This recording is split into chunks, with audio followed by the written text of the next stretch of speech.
자, 오늘 드디어 전문가 특강 그 첫 번째 시간입니다. 짝짝짝짝짝. 네, 오늘의 주제가 바로 건강기능식품인데요. 요즘 같은 시기에는 건강기능식품에 대한 관심이 계속해서 커지는 건 당연하겠죠. 관심이 가는 만큼 궁금함도 정말 많아지는 건강기능식품. 오늘 전문가 특강 시간에는 하승민 대표님과 함께하는 건강기능식품 이야기를 준비했습니다. 제가 여러분들을 대신해서 정말 건강기능식품에 대해서 궁금한 거 오늘 정말 많이 준비해왔거든요. 오늘 대표님께 많이 물어보겠습니다. 기대 많이 해주시고요. 그럼 바로 하승민 대표님 모셔보겠습니다. 하승민 대표님 나와주세요. 네, 안녕하세요. 네, 안녕하세요. 네. 야, 진짜 밝은 얼굴로 들어오셨습니다. 너무 반갑습니다. 네, 반갑습니다. 네, 지금 전국에서 함께하고 계신 ABO님들이 분명히 정말 반가워하는 분들이 많이 계실 거예요. 소개 먼저 부탁드릴게요. 네, 안녕하세요. 전국에 계신 ABO 여러분. 네, 방금 소개받은 하승민이라고 합니다. 네, 저는 기억하시는 분들 계실지 모르겠습니다만 2001년도에 한국아메이의 뉴트라이트 교육 담당으로 입사를 해서 10여 년간 전국에서 많은 ABO님들 모시고 교육 현장에서 교육을 진행했던 그런 경력을 가지고 있고요. 네, 지금은 이제 제 사업을 시작을 해서 HFF 컨설팅 주식회사를 운영하고 있습니다. 이 회사는 이제 그 건강기능식품 교육과 컨설팅 관련된 그런 일들을 하고 있습니다. 네, 오늘 저희와 함께하는 하승민 대표님께서는 정말 오랜 세월 동안 건강기능식품의 전문가이시기도 하고요. 근데 저희가 또 건강기능식품은 늘 알듯말듯하면서도 정말 모르겠기도 한 게 건강기능식품이란 말이에요. 그래서 오늘 이 시간에는 정말 전문가로부터 많은 정보를 들어보고 또 건강기능식품이 요즘에 뭔가 트렌드에 맞고 필요한지에 대해서도 한번 들어보도록 하겠습니다. 네. 건강기능식품 필요할까요? 네, 우리 ABO 여러분께서 많은 고객분들 만나실 텐데 이 고객분들 중에서는 건강기능식품 필요 없다라고 말씀하시는 분들도 많이 계실 겁니다. 그렇지만 이 건강기능식품 필요 없다라고 이제 결론을 내리기 전에 우리나라 국민들의 어떤 식생활 변화라든가 영양 상태를 먼저 살펴볼 필요가 있을 것 같습니다. 그래서 제가 준비한 자료를 좀 보여드릴 텐데요. 우리나라 국민들이 가장 많이 섭취하는 10가지 식품 어떤 것들이 있는지 한번 여러분이 생각해 보시고 그 다음에 제가 보여드린 자료와 한번 비교해 보셨으면 좋겠습니다.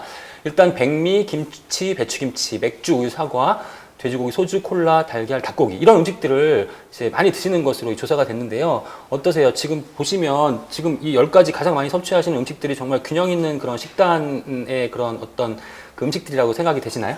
저는 지금 보니까 백미 잡곡밥도 아니고 백미 비율이 너무 월등히 높은 것 같고요. 네. 그리고 맥주가 이 밥 안에 차지한다는 게 술이 지금 두 가지가 있어서 재밌네요. 네. 그리고 이제 지금 보시면 육류도 상당히 많고요. 네. 네. 그다음에 이제 콜라 같은 이런 그 인스턴트 식품, 패스트푸드도 많습니다. 그리고 이제 균형 있는 식생활, 상당히 중요한데 아침 식사 결식률을 보면요, 지금 계속 근래에 가까워질수록 이 결식률이 높아지고 있습니다. 우리나라 국민들 4명 중에 1명꼴로 아침 식사 안 하는 것으로 나타나고 있습니다. 우리가 즉 균형 잡힌 영양을 위해서는 규칙적인 식사가 상당히 중요하죠. 규칙적으로 영양소가 공급이 돼야 되는데 그렇지 못한 그런 식생활을 하고 있다는 겁니다. 우리 청소년들 패스트푸드 탄산음료 섭취율, 이제 패스트푸드 하면 햄버거, 피자 이런 것들이죠. 보시면 역시 계속 크게 증가하고 있죠. 네. 그러니까 패스트푸드, 인스턴트 식품 우리가 정크푸드라고 하잖아요. 열량만 높고 영양소가 없는 그런 음식들이라고 하는데 이런 음식들 이렇게 섭취 비율이 계속 올라가고 있다는 겁니다. 저도 오늘 일조했습니다. 점심 때 네. 드라이브스루 해가지고 차에서 이렇게 픽업해가지고 편의 때문에 정크푸드 먹거든요. 네. 그런데 우리가 저런 음식들을 섭취할 때 정말 건강에 도움이 되나? 이런 생각 안 하시잖아요. 건강에 그렇죠. 안 좋다고 생각은 하시죠? 근데 또 보면 고기도 있고 탄수화물도 있고 채소도 있고 네, 그렇죠. 골고루 다 영양소가 다 함유되어 있는 그런 식품 같지만 영양소가 그렇게 많지는 않다라는 거고요. 그다음에 우리가 이제 저런 음식들을 선택을 할 때 이번 한 번만 하다가 섭취하는 그 양이 상당히 많아져요. 일주일에 한 5번, 6번 이렇게 계속 먹게 되잖아요. 그쵸. 네, 이런 식생활 때문에 이제 여러 가지 그런 건강상의 문제점이 발생할 수 있다라는 부분들은 여러 가지 연구 결과를 통해서도 지금 나오고 있습니다. 그리고 이제 3대 영양소라고 하면 지방과 단백질과 탄수화물이죠. 네, 그러면 우리가 이제 그 중에서 가장 중요한 영양소는 단백질을 할 수 있고 지방이나 탄수화물은 줄여야 되는 영양소입니다. 왜냐하면 바로 이제 우리 지방 축적을 유발시켜서 비만과 직결되기 때문에 그런데요.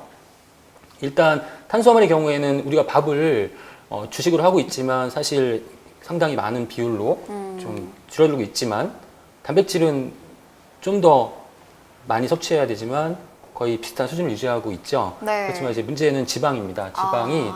지방의 섭취량이 크게 증가하고 있다는 겁니다. 네. 네, 지방의 섭취량이 증가하면 여러 가지 체내 지방 축적이나 콜레스테롤 수치가 높아진다거나 뭐 혈압이 올라간다거나 이런 여러 가지 건강상의 문제점이 발생할 수 있다는 것이고요. 식품별 1인당 연간 그 소비량을 보면 쌀 아까 말씀드린 바와 같이 이렇게 계속 줄어들고 있지만 육류는 크게 증가하고 있다. 네. 그래서 이제 전반적으로 봤을 때 이제 식물성 식품, 곡류나 과일과 채소류 같은 경우에는 전반적으로 섭취량이 줄어들고 있지만 육류나 가공식품, 인스턴트 식품, 패스트푸드는 섭취량이 늘어나고 있는 것이 이제 문제점으로 지적이 되고 있다는 것이죠. 네. 그러니까 이제 이런 그 지방이나 뭐 패스트푸드나 인스턴트 식품을 섭취하게 되면 이제 비만으로 직결된다는 말씀을 드렸잖아요. 네. 비만율도 크게 증가하고 있습니다.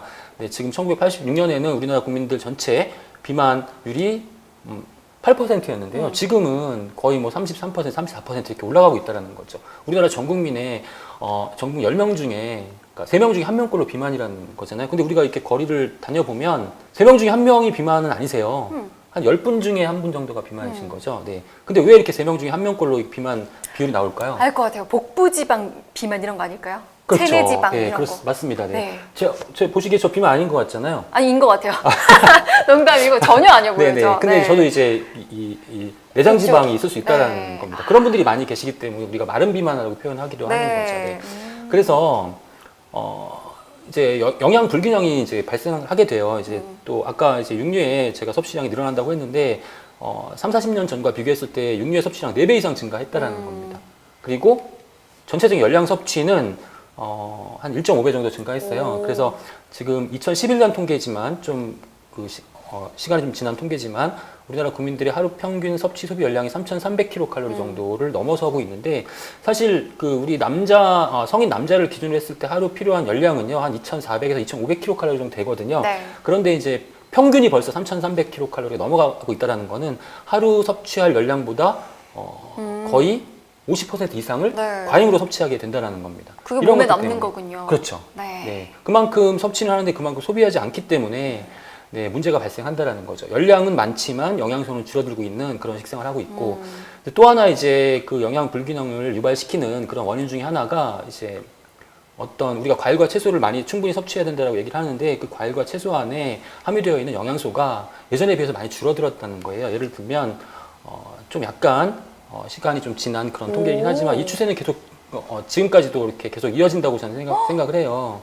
그래서 예전에는 많았던 영양소들이 이렇게 지금 계속 줄어들고 있다는 겁니다. 같은 과일과 네. 채소 안에 있는 영양소들이 저희 같은 걸 먹는데 네. 저희가 섭취하는 게 적다는 거죠. 네, 그렇죠. 이제 예를 들면 감자를 하나 지금 드시면 예전에는 감자를 하나 드시면 2mg의 철분을 섭취할 수가 있었는데 지금은 똑같은 하나를 드셔도 0.4mg밖에 섭취를 못 하신다는 겁니다. 진짜 신기하네요. 네. 이유가 있죠. 네. 왜냐하면 저런 작물들을 재배하는데 속성 재배를 하잖아요. 하우스 재배를 하고 속성 재배를 하잖아요. 네. 그러니까 충분히 이제 작물들이 그 토양이나 네, 뭐 영양이라든지 이런 것들을 충분히 흡수할 수 있는 시간적 여유가 부족하게 되는 거죠. 그 다음에 또 이제 환경 오염의 문제도 있습니다. 네. 환경 오염 때문에 이제 수질이나 토양에 그 함유되어 있는 영양소들이 많이 파괴가 됐다는 거죠. 요거 오늘 좀 충격적입니다. 네, 네. 줄어들고 있었는데 제가 먹는 거에서 영양소를 적게 섭취하고 있다. 예전보다. 네. 같은 양을 섭취해도 영양소 함량이 적기 때문에 네. 이 얘기는 무슨 얘기냐면 예전보다 더 많은 양의 과일과 채소를 섭취하셔야 된다는 얘기예요. 그쵸. 그런데 이제 앞서 말씀드린 바와 같이 네, 지금 현대인들의 과일과 채소 섭취량은 예전보다 줄어들고 있다는 거예요. 그럼 저러한 영양소를 과연 어떻게 보충을 해야 되느냐. 그쵸. 이런 문제점이 발생할 수 있다는 저는 저게 매일 고민이에요. 네네네. 매일매일 식사에서 채소를 찾아 먹으려고 해도 집에 사놓은 게 없거나 외식할 때도 채소가 부족하거나 이게 진짜 너무 고민이에요. 바쁜 생활 하시잖아요. 그쵸. 그러니까 이제 저런 좋은 재료를 가지고 음식을 직접 조리하실 시간도 없고. 그러니까 맞아요. 햄버거나 뭐 이런 패스트푸드 맞아요. 드시게 되는 거죠. 오늘도 네. 햄버거를 먹었으니 요거 어떻게 해결해야 될지 싶으네요. 네, 이렇게 식생활의 변화를 비롯해서 환경적인 측면에서의 변화가 굉장히 많아졌습니다. 내용을 듣다 보니까 정말 충격적인 사실도 있었고요. 저의 식습관을 되돌아보게 되는데 이런 변화가 국민들의 건강에 또 영향을 미친다는 어떤 객관적인 자료가 있을까요? 아무래도 또 ABO님들께서 고객을 만나거나 할 때 이 정보를 기억하셨다고 설명해 주시면 굉장히 좋을 것 같아요. 네, 말씀하신 대로 지금 여러 가지 식생활의 변화 때문에 이제 우리 국민들의 영양 상태에 영향을 결론적으로 영향을 미치게 되겠죠. 그쵸. 그러면 이제 과연 어떤 결과가 나타나는지 이런 것들도 정부에서는 조사를 하죠. 왜냐하면 우리나라 국민들의 건강을 또 책임지는 역할도 정부의 맞아요. 역할이기도 하기 때문에 네, 그래서 이제 그 현대인의 영양소 부족한 부분들을 이렇게 보면요. 지금 우리나라 국민들의 비타민 D 결핍 인구 비율이 88.2%입니다. 그러니까 100명 중에 88명이 비타민 D가 부족하다는 통계가 나와 있고요. 심각한데요. 네, 그 다음에 우리 칼슘 같은 경우에는 우리나라 국민들에게 상당히 많이 부족한 영양소잖아요. 네. 그런데 이제 성장기에 있는 어린이 청소년들 같은 경우에는 칼슘이 많아야 돼요. 많이 섭취해야 돼요. 많이 먹어야죠. 네, 성장을 해야 되기 때문에. 그쵸. 네, 지금 많이 성장을 하고 있지만 그럼에도 불구하고 칼슘의 섭취 부족 비율이 70% 이상이 된다는 겁니다. 그러니까 10명 중에 7명이 칼슘 섭취가 부족하다는 그런 통계가 나오고 있다는 겁니다. 제대로 자라는 게 신기한데요. 네. 네. 그래서 뭐 키는 크고 체격은 좋아졌지만 뭐 체력이 떨어졌다는 그런 그 평가도 하고 있는 거고요. 그렇죠. 뼈 안에 칼슘이라든지. 네, 맞습니다. 그리고 이제 우리나라 초고령화 사회에 진입하면서 그 어르신들 비율이 상당히 높아지고 있잖아요. 그럼 건강하게 노년기를 보내야 되는데 예, 그 영양 섭취 부족 노인 비율도 각각 영양소별로 지금 화면에 보시는 것처럼 상당히 높은 비율로 이렇게 부족한 그런 결과가 나타나고 있습니다. 그럼 이런 결과들이 실제로 이제 국민 건강 통계의 그 결과로 나타나게 되는데 지금 이제 2005년과 2015년과 비교한 결과들을 지금 화면에 보실 수가 있는데요. 아침 식사 결식률도 크게 증가했죠. 외식 비율은 어떻게 됐을까요? 굉장히 많이 늘어났을 거예요. 굉장히 많이 늘어났죠. 네. 50% 정도 늘어나고 있고요. 가공식품 구매도 상당히 많이 늘어났습니다. 그쵸. 그러니까 칼슘이 부족한 영양소라고 말씀을 드렸는데 그럼 이 부족한 영양소를 우리가 보충을 해야 되지 않습니까? 네. 그럼에도 불구하고 칼슘 섭취 부족 비율도 오히려 더 늘어났고 더 늘어났네요. 그럼 운동을 좀 해야죠. 건강을 위해서는. 네. 그럼 걷기 실천율을 보면 네, 이렇게 운동은 안 한다는 거죠. 계속 결과를 한번 보겠습니다. 콜레스테롤, 지방 콜레스테롤 과잉 섭취로 인한 고콜레스테롤 혈증의 경우에도 2배 이상 증가를 했고요. 그 다음에 에너지 지방 과잉 섭취의 문제, 가공식품 당류 섭취량의 문제, 음료수 섭취량이 3배 이상 증가했네요. 와. 음료수 물론 건강에 도움이 되는 음료수도 있습니다. 그렇지만 네. 이제 문제가 되는 거는 이제 설탕이 많이 함유된 음료수라든가 청량음료, 탄산음료 같은 경우는 사실은 건강에 큰 그런 문제를 야기할 수가 있습니다. 그러니까 왜 문제가 되냐면 우리가 이제 탄산음료를 예를 들어볼게요. 탄산음료 한 캔 정도에는 각 설탕이 한 7개에서 10개 정도 들어갑니다. 많은 양의 설탕이 들어가는 거죠. 그 다음에 이제 그 안에 인이라는 그런 미네랄 성분이 있는데 인도 꼭 우리 몸에 필요한 그런 미네랄 성분이기도 하지만 네, 과잉 섭취했을 때 칼슘의 흡수를 방해하거든요. 근데 우리 그 성장기에 있는 자녀분들이 이렇게 탄산음료를 많이 섭취하시게 되면 설탕의 과잉 섭취나 그 다음에 어떤 인내 그런 섭취로 인한 칼슘의 흡수가 떨어지는 그런 문제점도 발생할 수 있고 상당히 큰 그런 폐해를 유발시킬 수가 있죠. 주류 섭취량 크게 증가하고 있고요. 그래서 이제 많은 분들이 음료를 선택하실 때 설탕이 없는 뭐 그런 무설탕 음료들을 선택하시는데요. 사실은 이 무설탕이라고 다 좋아하시면 안 됩니다. 무설탕이라는 건 뭐냐면 네, 설탕 대신 다른 감미료가 들어갔다는 얘기거든요. 근데 그 다른 감미료로 사용되는 그 성분이 설탕보다 훨씬 건강에 안 좋은 성분이에요. 액상과당이라는 겁니다. 칼로리는 없지만 몸엔 안 좋다는 거죠. 네, 몸에 안 좋고 더 빨리 흡수되고 혈당 수치를 더 빨리 늘리고 지방의 그런 어떤 축적을 오히려 더 빠르게 하는 네, 그러한 값은 싸고. 네, 그래서 이제 많은 그 음료 회사에서 이제 뭐 무설탕 음료 이런 그쵸. 홍보를 하잖아요. 근데 무설탕 대신 설탕 대신 액상과당을 쓰는 거예요. 그러면 설탕보다 훨씬 나쁜 그런 성분을 쓰면서 설탕 없다라고 이렇게 홍보를 하고 있는 거죠. 그러니까 건강하기 위해서는 정말 많이 알아야 된다. 저는 그런 말씀을 좀 드리고 싶어요. 그래서 이제 제가 TV에서 그 방영됐던 프로그램의 한 화면을 캡처를 해봤습니다. 그래서 식품을 선택하실 때 라벨을 좀 보시고요. 좀 자세히 좀 보세요. 그리고 보시고 이제 거기 적혀 있는 것들이 무엇을 의미하는지를 이렇게 좀 표현을 해봤습니다. 무설탕이라고 하면 단지 설탕만 없다는 뜻이라고 합니다. 그리고 액상과당은 값싸고 흡수가 쉬운 당분이라는 뜻이고 제로 칼로리라는 의미는 인공 감미료가 들었다는 뜻이고 일회 제공량당 얼마가 들어있다. 그럼 일회 제공량은 적게 먹었을 때, 아껴 먹었을 때 얼마의 어떤 그 성분이 들어있다는 뜻이고요. 글씨가 잘 안 보이는 그런 깨알 글씨, 잘 안 보이는 그런 라벨이 있잖아요. 그러면 그 안에 뭐가 들어있는지 보여주기 싫다는 거예요. 그렇죠. 이거 너무 설명 잘 돼 있네요. 네, 그렇습니다. 저희가 이렇게 자료를 보니까요. 더더더 내가 잘 먹고 있는 건가, 세상에 속고 있진 않나 이런 생각마저 드는데 요즘 정말 이슈가 뜨겁습니다. 코로나19 때문에 많은 분들이 걱정하고 계시는데 이렇게 코로나19 때문에 걱정이 될 때 우리가 또 먹는 음식에 더 관심을 가져야 될 것 같습니다. 어떻게 해야 우리가 어떤 걸 섭취를 하고 어떤 걸 주의를 해야 될지 이런 부분들이 좀 있을까요? 네. 요즘 코로나19 때문에 상당히 많은, 거의 모든 국민들이 다 고통을 받고 있는 그런 어려운 네. 시기라고 생각합니다. 그런데 이제 이런 또 어려운 시기를 또 악용해서 어떤 잘못된 그런 마케팅 수단으로 이용하는 그런 사례들이 많이 늘고 있잖아요. 우리 제품 어떤 영양소가 들어있는데 그 영양소가 이런 코로나19를 극복하는 데 도움이 된다. 이런 그쵸, 식으로 이제 네. 광고를 많이 하는 그러한 제품들이 이제 등장을 하고 있고, 또 그래서 정부 당국으로 이제 제재를 받고 있는 그런 예들이 상당히 많습니다. 근데 사실은 뭐 제가 생각하기에는 이 면역 기능과 전 관련이 있다고 생각합니다. 네. 코로나19 바이러스잖아요. 변종 바이러스고, 이 바이러스는 항상 우리 인류와 함께 공존해 왔던 그런 미생물들이고요. 새로운 바이러스들이 항상 출현을 하고요. 이런 바이러스들이 우리 몸에 침입을 했을 때 우리 몸은 정상적인 면역 기능을 가지고 있다면 항체를 만들어야 됩니다.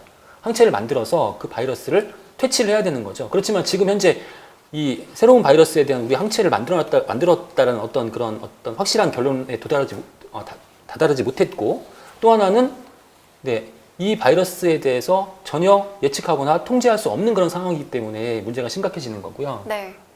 그렇기 때문에 이제 경각심을 가지고 이런 지금 사태를 지금 이제 어떻게 해결해야 되는지 그런 해결 방안에 대한 모색을 하는 그런 시기라고 봅니다. 그렇지만 저는 어떻게 생각하냐면, 지금 혹시 우리 사회자님 건강하시잖아요. 그럼요. 그런 네. 것 같아요. 네. 근데 사회자님 지금 코로나19 바이러스가 사회자님 몸 안에 침입했다가 네. 항체를 생성해서 그 바이러스를 퇴치했을 수 있다라는 거예요. 저도 그 가능성 생각해요. 네, 뭐냐면 면역 기능이 건강한 사람은 그 바이러스에 침입했다고 하더라도 그 바이러스를 퇴치할 수 있는 그런 면역 능력을 가지고 있다라는 겁니다. 맞아요. 그러니까 제가 지금 별 증상이 없지만 사실은 제가 바이러스가 제 몸을 들어왔다가 잠깐 앓고?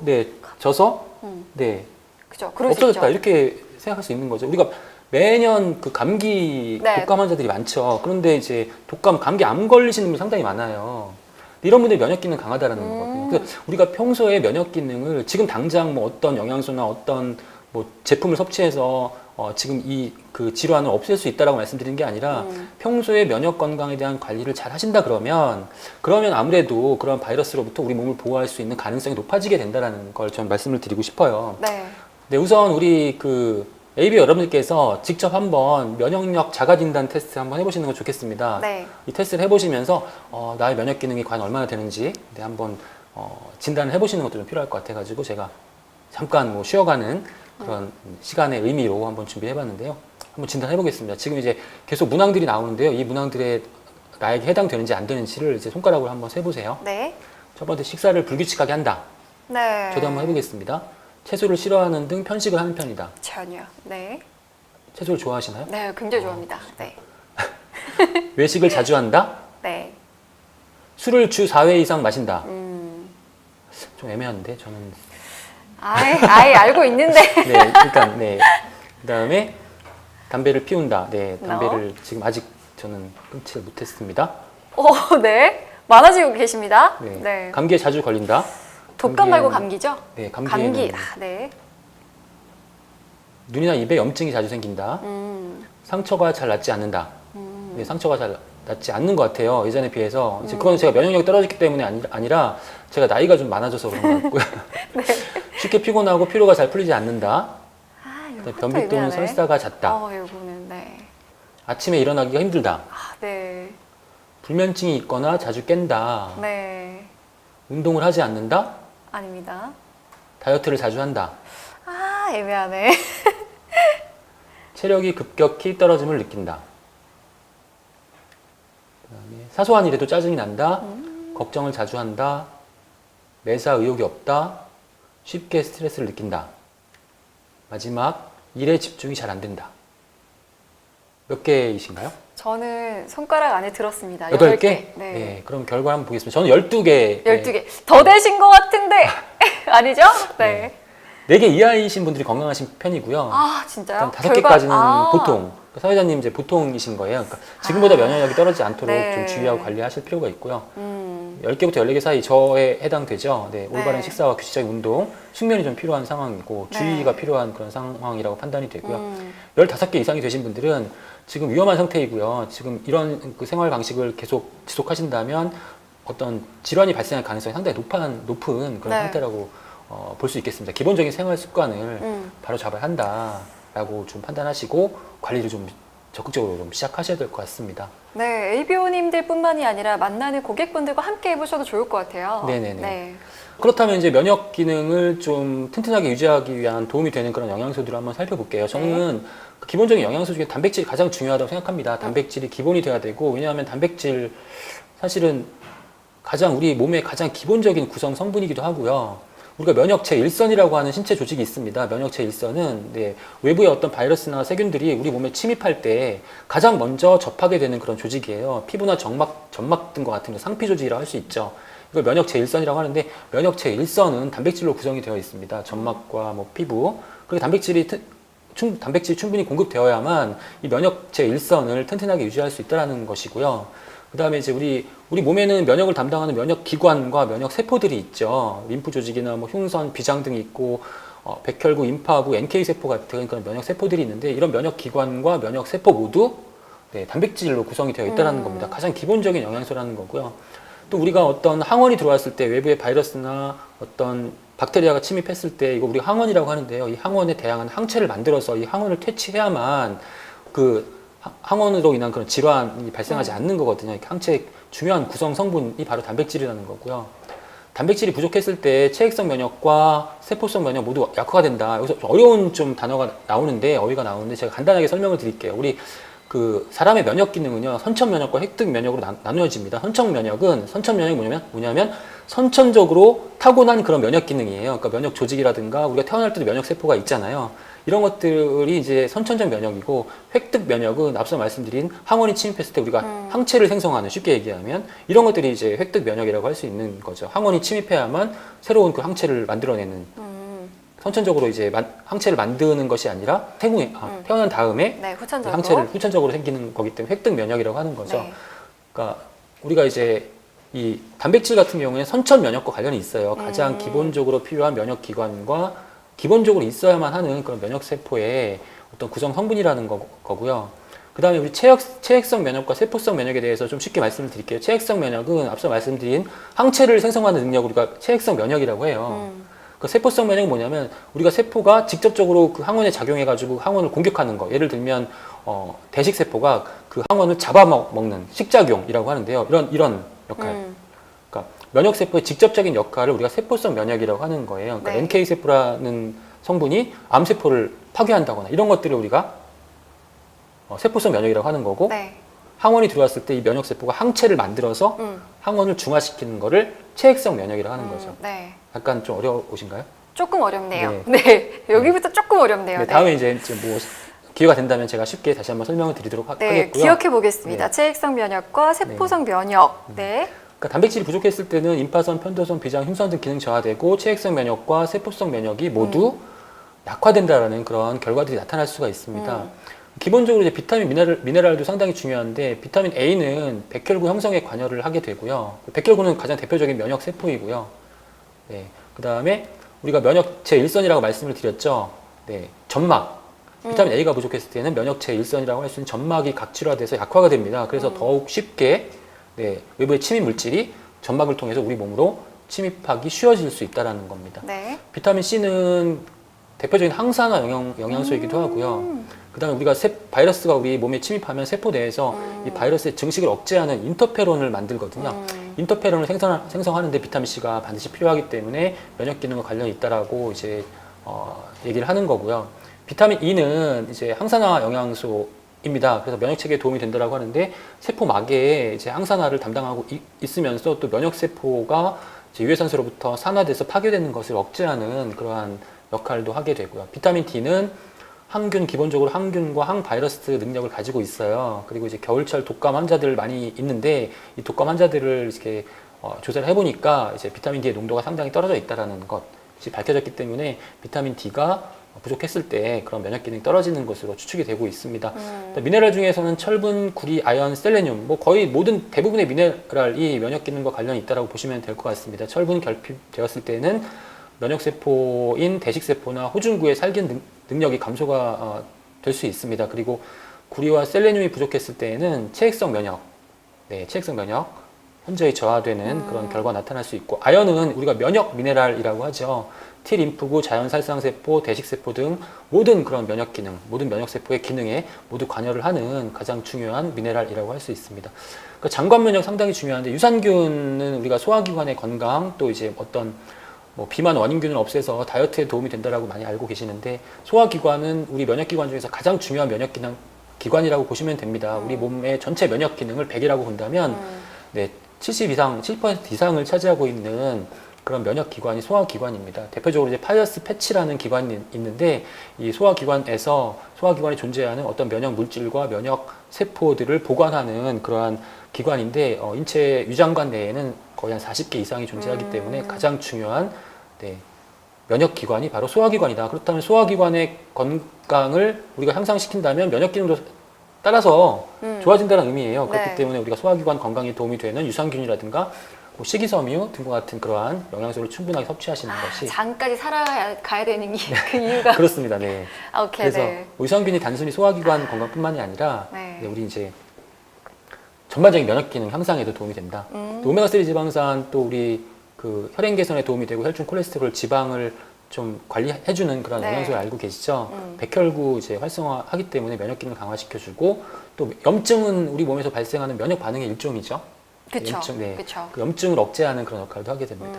그리고 이제 우리가 식약처에서 인정한 그런 기능성 성분 중에는 이제 홍삼, 알로에, 상황버섯, 추출물 등이 있는데, 그다음 전통식품에는 마늘, 김치, 된장 등이 면역 기능에 도움이 되고, 세포성 면역, 그러니까 우리가 우리 면역 세포의 기능을 활성화시키는 대표적인 식품이 버섯이고요. 네. 그다음에 체액성 면역, 항체를 생성한 능력을 강화시키는 체액성 면역에 도움이 되는 대표적인 식품이 마늘이라고 알려져 있습니다. 그런데 이제 지금 보시는 뭐 홍삼, 알로에, 상황버섯 이런 것들은 사실 섭취할 때 필요할 때마다 섭취할 때마다 그때마다 면역 세포의 기능을 이렇게 활성화시키는 그런 역할을 하지만, 제가 앞서 말씀드렸던 단백질이라든가 오메가3 지방산, 유산균, 비타민, 미네랄들은요, 기본적인 우리 그 현대인들의 기본적인 면역 기능을 건강하게 유지하게 도움을 주는 그런 중요한 영양소라고 보시면 되는 거죠. 네, 그러니까 기본적인 면역 기능을 강화하기 위해서는 앞서 말씀드렸던 그런 영양소를 충분하게 평소에 섭취하시는 그런 식생을 하시는 게 좋겠다. 그리고 이제 가능하면 좀 많이 긍정적인 사고방식 가지시고 많이 웃는 그런 생활 하시는 게, 웃으시면 뭐 웃으면 복이 와요 라는 말도 있고요. 그쵸. 제가 너무 구세대라. 네. 면역력이 우리 몸 전체가 건강에 그런 어떤 향상 효과를 기대할 수 있고, 특히 이제 면역력이 크게 증가합니다. 많이 웃으시면 뭐 엔돌핀, 뭐 바이돌핀, 뭐 이런 웃음 호르몬이 크게 증가하기 때문에 면역 인터페론이나 NK 세포 같은 면역 세포를 활성화시키는 그러한 그 효과를 기대할 수 있는 거죠. 네. 저 마지막 내용이 제일 쉽네요. 네, 웃으면 그렇죠. 면역력이 생긴다. 한번 네. 웃고 갈까요? 네, 저 혼자 웃었네요. 네, 아미라이브 교육 256 전문가 특강 건강영양 스페셜 함께하고 계시는데요. 하승민 대표님과 건강기능식품 이야기를 계속하고 있습니다.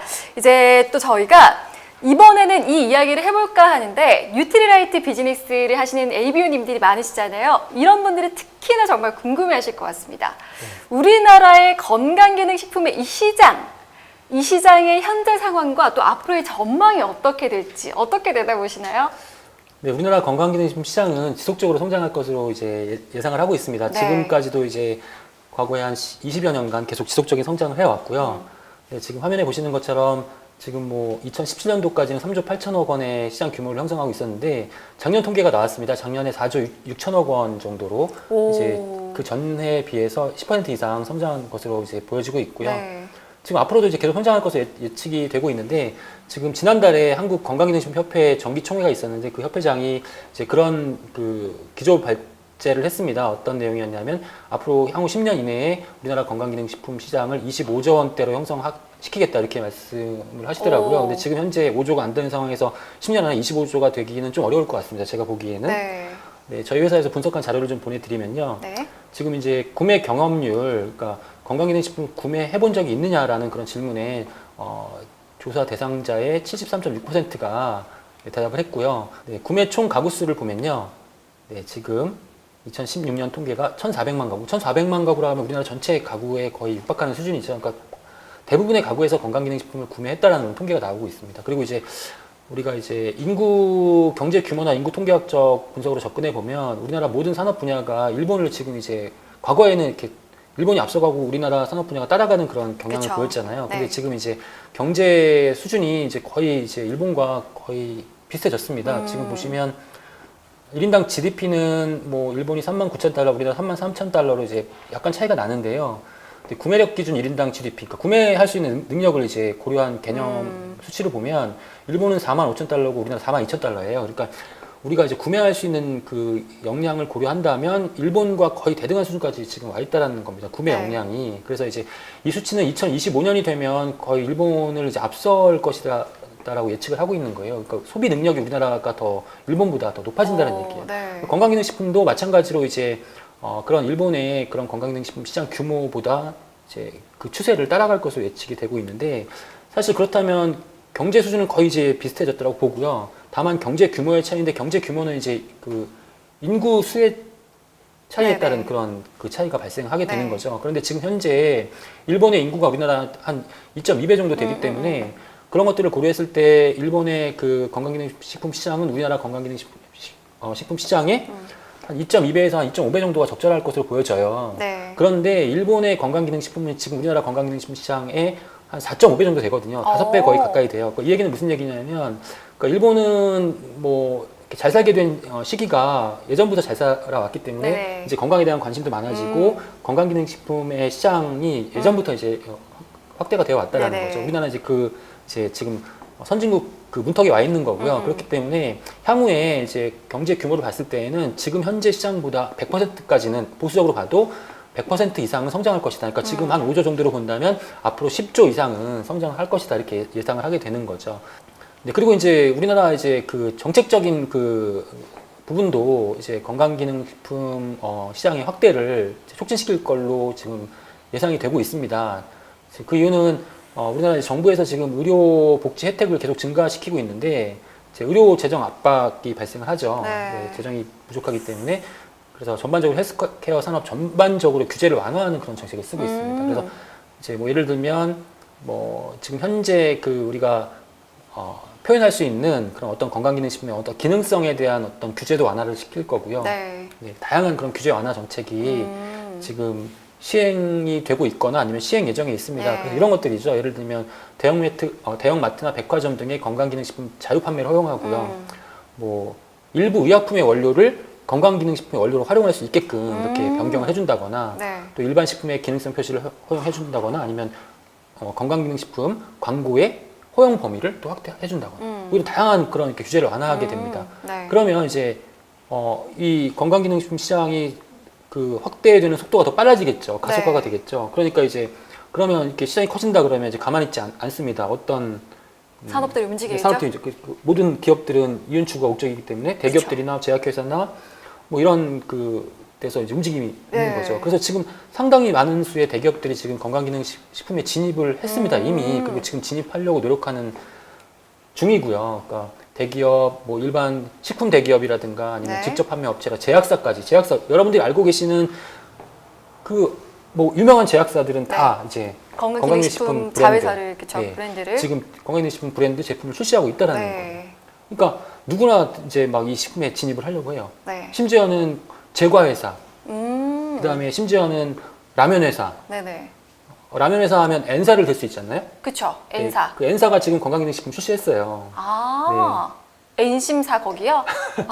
네, 그렇죠. 아. 그러니까 이렇게 이제 건강기능식품 시장이 커진다라고 하는 거는 사실은 이제 뭐 어떤 기존에 있던 건강기능식품 회사의 매출이 갑자기 늘어나서 건강기능식품 시장이 커지는 게 아니라 다양한 그런 기업들이 지금 진출하기 때문에 그래서 그런데요. 네, 다음과 같은 이런 회사들이 지금 건강기능식품 시장에 진입을 해서 네, 건강기능식품 시장이 계속 커지고 있다는 거. 그러니까 이건 어떻게 보면 이제 뉴트라이트 비즈니스로 네. 관점에서 보면 기회이기도 하고요. 네. 또 위협 요인이 될 수도 그쵸. 있다는 겁니다. 거기에 대한 어떤 대응 방안을 우리가 잘 준비를 해야 되지 않을까라는 네. 그런 생각을 좀 해보게 되는 거죠. 네. 네. 이걸 어떻게 풀어가야 될까 싶습니다. 우리나라 건강기능식품 시장의 이제 현재 상황과 또 전망까지 살펴봤는데 이것과 관련해서 우리도 건강기능식품 시장의 이 트렌드에 대해서 발맞춰가야 되지 않을까 싶거든요. 네, 먼저 글로벌 트렌드를 보시면요. 네, 지금 안으로부터의 아름다움, 네, 영양 관리를 통한 우리 그 아름다움을 이너뷰티. 네, 이너뷰티 맞습니다. 네, 그렇습니다. 네. 그다음에 운동하시는 분들이 이제 인구가 증가되면서 이제 영양 관리도 필요하다라는 그런 분야가 있고, 네. 그다음에 헬스 에이징, 네, 나이 들어가면서 이제 건강 관리도 중요하고, 네, 프로바이오틱스, 우리 체내에 존재하는 다양한 유익한 균들에 대한 관리, 그다음에 커스터마이즈드 프로덕트 해가지고 나만을 위한 그런 맞춤화된 그런 건강기능식품 중요하다. 이거 필요합니다. 네. 그리고 이제 이러한 글로벌 트렌드로부터 우리나라 상황에 맞게 이제 키워드를 도출해 보면 뭐 골든 키즈 이제 말 그대로 자녀들을 위한 그런 건강 관리가 그쵸. 되겠죠. 면역, 두뇌, 키, 눈, 그다음에 갱년기, 청소년, 영 제너레이션 등등 같은 이러한 키워드들을 도출할 수 있고요. 이런 키워드들을 이렇게 기억해 놓으시는 것도 중요할 것 같습니다. 왜냐하면 우리 고객분들 만날 때 고객분들이 이러한 그 분야에 관심을 갖고 계시기 때문에 저런 그런 단어를 거죠. 들으면 관심이 가요, 막. 네, 네, 맞습니다. 네, 그렇죠. 네. 네. 그래서 이제 간단하게 이제 좀 세부적으로 한번 살펴보면요. 골든 키즈 우리나라 이제 그 출산율이 계속 떨어지고 있기 때문에 이제 얼마 있으면 인구 감소가 시작된다라고 하는데요. 네. 출산율이 지금 한 명이 채 안 됩니다, 한 가구당. 그래서 이제 한 명밖에 없는 우리 자녀들한테 투자를 아끼지 않는 그런 부모님들이 많이 이제 계시죠. 네. 그렇죠. 그래서 즉 또 부모님들이 가장 또 우리 자녀의 건강에 가장 관심 있는 분야가 일단 면역력, 맞아요. 그다음에 건강. 그리고 머리가 좋아요. 그쵸, 두뇌. 네, 네, 그렇죠. 그다음에 키가 컸으면 좋겠다. 그쵸. 네. 요즘 또 이게, 네. 눈이 좋았으면 좋겠다. 뭐 핸드폰 워낙 많이 아이들도 그 눈이 굉장히 많이 나빠지거든요. 집중력이 네. 막 좋았으면 좋겠다. 막 이런 거. 그래서 이런 네. 분야에 관심이 많으시기 때문에 관련된 그런 영양소가 함유된 건강기능식품에 관심이 많으세요. 네. 그런데 문제 뭐냐면 지금 워낙 그 신생아들이 적기 때문에 이 시장은 성장하는 시장이 아니에요. 아, 정체되거나 아니면 약간 덜 성장하는 시장. 네. 그렇지만 중요하죠. 중요하죠. 그쵸. 왜 중요하냐면 네, 이 프리미엄 시장은 확대되고 있다는 거고요. 네. 또 중요한 건 뭐냐면 이 시장이 어린이용 제품이 왜 중요하냐면 우리 비즈니스 하실 때 리크루팅 하셔야 되잖아요. 네. 리크루팅 하셔야 됩니다. 새로운 신규 고객들이 많이 들어오셔야 되는데 이 신규 고객이 이 어린이용 제품으로부터 유입될 가능성이 상당히 높다라는 거예요. 오. 왜냐하면 우리가 어떤 제품을 추천하고 전달하실 때 가장 먼저 그 고객분이 말씀하시는 게 우리 아이의 건강에 도움이 되는 거는 없습니까? 이런 질문들 하시는 분이 대부분이거든요. 네. 그러니까 정말 좋은 그런 레벨의 좋은 품질의 그런 어린이용 그 건강기능식품이 반드시 있어야 되고 그런 그 제품을 활용한 비즈니스에도 관심을 가져보시는 게 좋을 것 같습니다. 네, 자 여러분 받아 적으시면서요. 별표 밑줄 짝 리크루팅을 위한 필수 영역, 그죠? 요거 중요한 것 같습니다. 프리미엄 시장이네요. 네. 네, 그리고 이제 젊은 세대들 같은 경우에는 뭐 가장 관심 있는 키워드가 다이어트, 디펫, 지방을 줄인다, 슬림, 핸섬 뭐 이런 거가 있고요. 그 다음에 지금 1인 가구가 계속 늘어나고 있잖아요. 혼자 네. 사는 젊은이들이. 그래서 사실은 그 소외된 젊은이층 뭐 이렇게 또 취업의 문제 이런 것도 많은 네, 사회적 네. 문제가 되고 있는데 사실은 좀 객관적으로 좀 냉정하게 바라보면 글쎄요, 약간 뭐라고 할까요? 그래도 욜로족들은 계속해서 그렇죠. 존재하고 또 어쨌든 네, 자기 맞습니다. 생활의 네. 테두리 안에서 그 욜로족들은 계속 성장을 해가잖아요. 그렇습니다. 나에 대한 투자를 아끼지 않는 맞아요. 그러한 그 젊은 층들도 많이 계시다라는 욜로와 거예요. 함께하고 계십니다. 그러시군요. 네. 또 이러한 분들은 또 심플이나 스타일리시, 뭐 트렌디한 경향을 추구하기 때문에 디자인이나 패키지, 그다음에 네. 온라인 마케팅 상당히 중요하게 생각하는 중요합니다. 그런 세대들입니다. 그래서 그런 측면에서 봤을 때 지금 뉴트라이트에서 엔바이 뉴트라이트라는 그런 브랜드를 출시한 것은 상당히 상당히 좋은 그런 그 선택이라고 생각이 되고요. 그다음에 이제 또 헬시 에이징, 고령화 사회로 진입했잖아요. 그쵸. 그러니까 이게 문제가 뭐냐면 고령화 사회로 진입했는데 그러면 오래 산다는 거잖아요. 오래 살면서 예전에 없었던 질병들이 생기기 시작한 거예요. 왜냐하면 예전에는 이러한 질병들이 생기기 전에 다 돌아가셨기 때문에. 맞아요. 근데 지금은 오래 사시니까 이러한 질병들이 생긴단 말이죠. 맞아요. 이러한 부분에 대한 관리를 그 어르신들이 많이 그 관심사를 가지고 계시다라는 그쵸. 거. 여기에 대한 대응을 좀 해야 된다라는 거고요.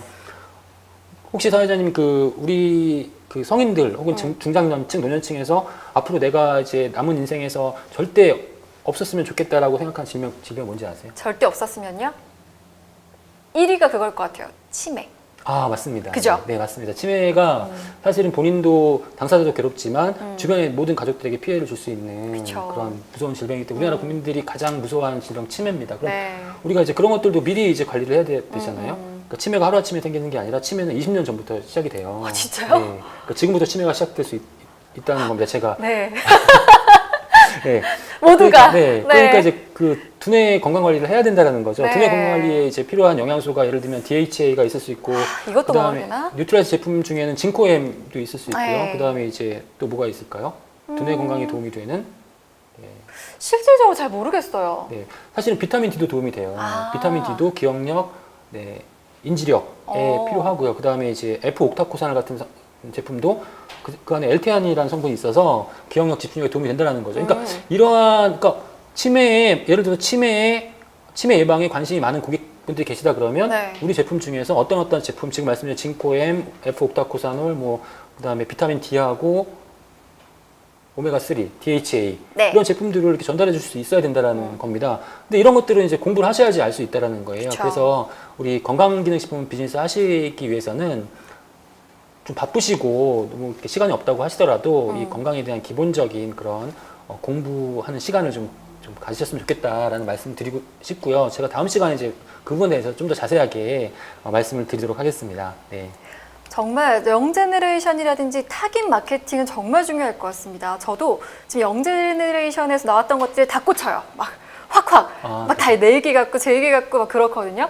요거 굉장히 중요하게 타깃 마케팅 할 때 사용하시면 좋은 키워드들인 것 같아요. 자, 급변하는 사회만큼이나 변화하는 건강기능식품의 트렌드에 대해서 저희가 또 들어봤습니다. 저희가 오늘 방송을 준비할 때는요, 이 말씀만큼은 꼭 ABO님들에게 드리고 싶다고 하신 내용이 있거든요. 바로 건강기능식품을 대하는 소비자들의 태도입니다. 건강기능식품 소비자들은 어떤 생각을 가지고 있다고 혹시 여러분들 생각하시나요? 네, 이 부분도 사실은 소비자 행동 이론을 잠깐 그 스페셜 첫 시간이기 때문에 소비자들의 어떤 심리나 이런 부분을 아시면 좀 비즈니스 하시는 데 도움이 될 것 같아가지고 네, 마지막으로 잠깐만 짧게 준비해봤습니다.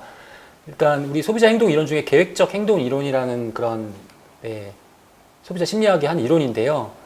간단하게 설명드리면 우리가 어떤 소비자가 어떤 제품을 구매할 때 영향을 미치는 요인들이 다음과 같은 그 요인들입니다. 태도, 주관적 규범, 행동, 통제력인데요. 이제 이게 결국 구매 행동으로 이어지게 되는데 쉽게 설명을 해드리면 태도는 예를 들면 건강기능식품 예를 들어보겠습니다. 건강기능식품에 대한 태도는 뭐냐면 긍정적인 태도를 갖고 있느냐 부정적인 태도를 갖고 있느냐. 네. 난 건강기능식품이 필요하다고 생각해. 이건 긍정적 태도가 되겠죠. 그쵸. 그다음에 주관적 규범, 두 번째 주관적 규범은 내가 주관적으로 이제 이 건강기능식품에 대해서 판단을 하게 되잖아요. 네. 그 영향을 미치는 요소들이 있을 겁니다. 네. 예를 들면 어떤 주변의 정보라든가 뭐 인터넷에서 찾은 정보라든가 이런 것들에 영향을 긍정적으로 받는다. 네. 아니면 부정적으로 받는다. 이거 주관적 규범이라고 해요. 그러니까 예를 들면 사회자님이 저한테 건강기능식품 소개를 해줬을 때 내가 네. 그러면 나도 그 건강기능식품 섭취해야 해야 되겠다라고 판단한다면 그런 주관적 규범이 긍정적으로 긍정적. 형성이 되었다고 보는 겁니다. 그다음 행동 통제력은 내가 어떤 구매 행동을 할 때 제한을 미치는 그런 제한 요소들이에요. 그러니까 예를 들면 어떤 건강기능식품 섭취하려고 구매를 하려고 하는데 경제적으로 좀 어려워. 혹은 내가 이 건강기능식품에 대한 정보를 얻기가 어렵다고. 뭐 이런 어떤 그 행동을 하는데 제한이 되는 그런 요소들을 우리가 행동 네. 통제력이라고 하는 거거든요. 그래서 어떤 이제 제품을 선택할 때 이러한 요인들이 영향을 미친다라는 게 이제 계획적 행동 이론인데 이런 것들을 한번 이제 건강기능식품 구매 행동과 이제 접목을 한번 시켜봤는데요. 이게 뭐냐면 일단 인구 통계학적으로도 좀 보면 일단 건강기능식품 교육 수준이 높으신 분들이 많이 찾으세요. 그리고 교육 수준이 높은 사람들이 건강 증진 행위의 실천 정도가 높아요. 근데 건강 증진 행위는 뭐냐면 건강을 증진시키기 위해서 하는 모든 행위를 건강 증진 행위라고 합니다. 네. 그러니까 뭐 예를 들면 제가 건강을 증진시키기 위해서 좋은 음식, 그쵸. 식습관. 네, 그다음에 뭐 건강을 증진시키기 위해서 어떤 저는 영양제, 식습관 그리고 운동을 합니다. 네, 운동을 하는 것도 그쵸. 좋죠. 네. 맞죠. 영양제를 드시는 거. 건강기능식품 섭취하는 것도 건강 증진 행위라고 본다는 겁니다. 네. 그래서 이제 교육 수준에 따라서 비례해서 증가하게 되는 거고요. 그다음에 당연히 이제 건강기능식품을 구매하는 소비자들은 아무래도 소득 수준이 높으면 네, 구매하는 비율이 그쵸, 높아지게 된다는 구매력이 건 있으니까. 당연한. 그러니까 모든 이 부분은 사실은 모든 어떤 제품군에 공통적으로 해당되는 내용입니다. 그런데 이제 그 다음에 내용들은 약간 좀 의외의 결과라고 생각하실 수 있는 내용들이 나올 수 있어요. 네. 이제 건강 자가평가라는 게 있습니다. 건강 자가평가는 뭐냐면 내가 스스로 건강하다고 생각하느냐, 건강하지 않다고 생각하느냐라는 겁니다. 그러니까 이제 스스로 내가 건강하다고 생각하는 사람들이 네. 건강 증진 행위를 더 한다는 거예요. 그죠? 네, 그러니까 그럴 것 같아요. 나는 건강한데 더 운동 더 열심히 하고 네. 더 좋은 음식 먹고 네. 건강기능식품도 구매해서 섭취하신다는 거예요. 근데 내가 건강이 안 좋아. 근데 이분들은 아무것도 안 하신다는 거예요. 아, 네. 상당히 아이러니한 그런 결과라고 볼 수 그쵸. 있는데요. 그래서 건강한 분들이 건강기능식품을 더욱더 맞아요. 열심히 구매하시고 섭취하신다는 결과입니다. 그다음에 또 마찬가지 결과예요. 건강기능식품 섭취 기관에 따른 건강증진행위 실천 정도라는 이 얘기는 무슨 얘기냐면 건강기능식품을 계속 꾸준히 드시는 분들이 운동도 하고 좋은 음식도 먹고 네, 스트레스 해소도 잘 하고 네. 이렇게 건강 관리를 더 열심히 하신다는 거예요. 그러니까 또 이제 스스로 건강하다고 생각하시는 분들이 건강기능식품 또 계속 오래 섭취하세요. 네, 이상하게도 그런 것 같아요. 네. 실제로. 그래서 네. 이 연구의 결과는 뭐냐면 어떤 건강기능식품에 대한 어떤 태도나 그다음에 주변의 영향을 받는 정도나 그다음에 또 스스로 건강하다고 생각하는 건강 자가평가 그다음에 건강 증진 행위 이런 것도 다 연결되어 있다는 거예요. 비례적인 네. 정의 방향으로 연결되어 있다. 하나가 올라가면 따라서 올라간다는 거죠. 네네네. 그런 결과가 나타난다는 거죠. 네. 이걸 결과도 마찬가지입니다. 그래서 이제 이런 결과들을 보면 결국은 건강기능식품을 구매하고자 하시는 그런 욕구를 가지고 계시는 그 층은 건강한 분들이다. 그쵸. 예전에는 누가 아프시다고 하면 이거 한번 이 식품 네네네. 드셔보세요. 이렇게 그러니까 이렇게 이제 하시는 분들이 많았잖아요. 네네. 이제 그런 게 아니라 이제 지금부터는 아마 지금 많은 ABO 여러분들께서 이미 알고 계실 거라고 저는 생각해요. 이제 건강을 추구하는 건강한 사람들을 위한 그런 제품이 건강기능식품이다라는 말씀을 좀 드리고 싶고요. 네. 건강을 이제 계속해서 지키고 싶어 하는 분들. 네, 건강 그렇습니다. 수명에 욕심이 있으신 분들이 관심이 많으실 네, 것 같아요. 맞습니다. 네. 그리고 앞에 말씀 못 드렸지만 실제로 이제 길어. 평균 수명은 계속 길어지고 네네네. 있어요. 그런데 아. 건강 수명, 그러니까 병 없이 네네, 질병 그쵸. 없이 건강하게 건강하게. 생활하는 시간이 점점 줄어들고 있어요. 그쵸. 그게 무슨 두렵죠. 얘기냐면 어떤 의료 기술의 발전으로 네. 수명은? 어떻게 보면 연명하는 그런 시간이 더 길어진다는 의미죠. 그러니까 건강한 그런 그 삶에서 건강한 시간을 길게 하기 위해서는 건강을 철저히 하셔야 된다는 거고요. 네. 이 부분도 간단하게 좀 설명드릴게요. 우리나라 건강기능식품을 구매하는 그 비율 여성이 64.2%고 그다음에 50대 60대 전업주부가 41%, 30대 40대 기혼 남성이 20%. 이런 분들 한번 참고적으로 보시면 우리 비즈니스 하실 때 네. 계획하실 때 좀 도움이 되실 수 있을 것 같아가지고 네, 한번 보여드립니다. 20, 30대 미혼 남녀는 절대적인 투자 금액이 적고요. 네. 그다음에 네, 30대 40대 미혼 남녀는 건강에 대한 관심이 좀 나는 건강하다고 생각하는 그런 비율이 높다라는 그런 통계가 나와 있기 때문에 그냥 뭐 절대적인 거 아니니까 그냥 참고로 좀 네. 봐주시면 되겠습니다. 네, 아무래도 오늘 배우신 정보들 정말 전문가의 통찰력이 돋보이는 자료들이었습니다. 오늘 자료들 공부하셔서 비즈니스에서 꼭 사용해 보셨으면 좋겠고요. 혹시 저희가 끝마칠 시간이 이제 됐는데 아직 못다한 말씀 있으시거나 끝인사 하시면서 한번 말씀 보태주시면 좋을 것 같아요. 그러니까 저는 이제 많은 ABO 여러분들께서 그런 질문을 하세요. TV 프로그램을 봤는데 어떤 분이 나오셔가지고 되게 유명한 분이신데 이분이 나오셔가지고 건강기능식품 필요 없다 라고 말씀하시는데 이거에 대해 어떻게 생각하시느냐 이런 그 질문을 들었는데요. 이제 건강기능식품 필요 없을 수도 있습니다. 예를 들면 앞서 이제 저희가 지금까지 말씀드려왔던 내용들 정말 영양관리를 정말 완벽하게 하고 좋은 음식을 먹고 스트레스 하나도 받지 않고 운동을 충분히 하고 네. 이렇게 한다면 저는 건강기능식품 필요 없다고 생각합니다. 그쵸. 그렇지만 지금 아까 보신 것처럼 우리나라 국민 영양관리 제대로 못하고 있잖아요. 네. 제대로 섭취하지 못하고 있고 영양소를 충분하게 네네. 얻지 못하고 있잖아요. 그럼에도 불구하고 건강기능식품 필요 없다고 생각하는 거는 저는 어불성설이라고 생각하고요. 이런 예를 한번 들어볼게요. 미세먼지가 지금 엄청나게 많은 사회적 문제를 유발시키고 있잖아요. 그러면 그쵸. 어떻게 해야 됩니까? 그 얘기는 이 얘기가 똑같아요. 미세먼지 없는 데 가서 살아라는 그쵸. 얘기는 똑같아요. 환경은 변할 수 없고. 네, 그렇죠. 그럼 다 이민을 가야 되나? 그건 아니잖아요. 그러니까 미세먼지를 우리가 피할 수 없다면 거기에 대한 대안을 만들어야 된다는 거고요. 지금 우리 건강 생활에 대한 환경이 그렇다면 그 부분을 우리가 보충해 줄 수 있는 그런 대안이 저는 그 중에 하나가 건강기능식품이라고 생각합니다. 네. 건강기능식품 저는 꼭 필요하다고 생각하고, 네, 우리 고객분들 중에서 그런 말씀을 하시는 분들이 계시면 자신 있게 말씀하셔도 될 것 같고요. 마지막으로 이제 여러분들 지금 상당히 정말 어려운 시기인데요. 무엇보다도 저는 가장 중요한 건 나의 건강, 우리 가족의 건강이잖아요. 네, 건강 관리 잘 하시고 네, 어려운 시기 슬기롭게 극복하셨으면 좋겠습니다. 네, 오늘 건강기능식품 전문가 하승민 대표님 모시고 이야기 나눠봤습니다. 정말 준비하신 내용 많으시고요. 말씀해주고 싶은 내용이 정말 많으셨던 것 같습니다. 근데 저희가 오늘 이렇게 조금 아쉬움을 가지고 있다 보니까 다음에 하승민 대표님과 함께하는 건강기능식품 이야기 2부를 준비했습니다. 꼭 함께 해주시길 바랍니다. 시청해주신 전국에 계신 일교 여러분들 정말 감사합니다. 또 봬요.